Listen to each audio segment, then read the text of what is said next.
एक समय की बात है। विजयनगर राज्य में अचानक एक अफवाह फैल गई कि महल के पास वाले पुराने जंगल में एक सोने का घड़ा दबा हुआ है। कहा जाता था कि जो भी उस घड़े को निकालेगा वह रातों रात अमीर बन जाएगा। यह खबर पूरे राज्य में आग की तरह फैल गई।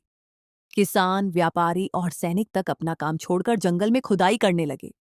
कुछ ही दिनों में खेत सूखने लगे, बाजार खाली होने लगे और राज्य का कामकाज ठप पड़ने लगा।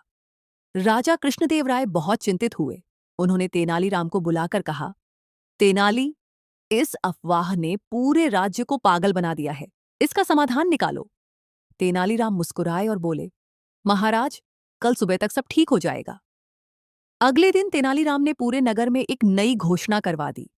जिस सोने के घड़े की खोज हो रही है, उसके ऊपर एक भयंकर श्राप है। जो भी उसे निकालेगा, उसके घर का सारा धन राख बन जाएगा।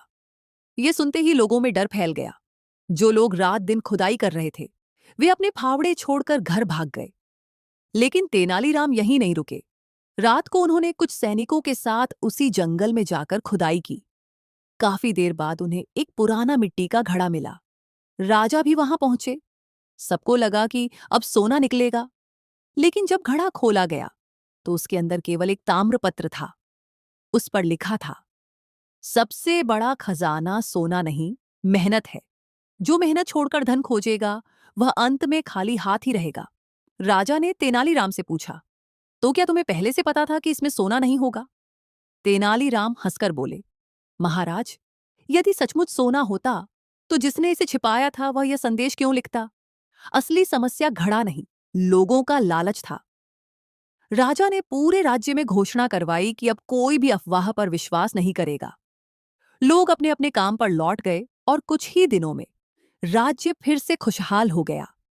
कहानी की सीख, लालच इंसान की समझ छीन लेता है, जबकि मेहनत ही सबसे बड़ा खजाना।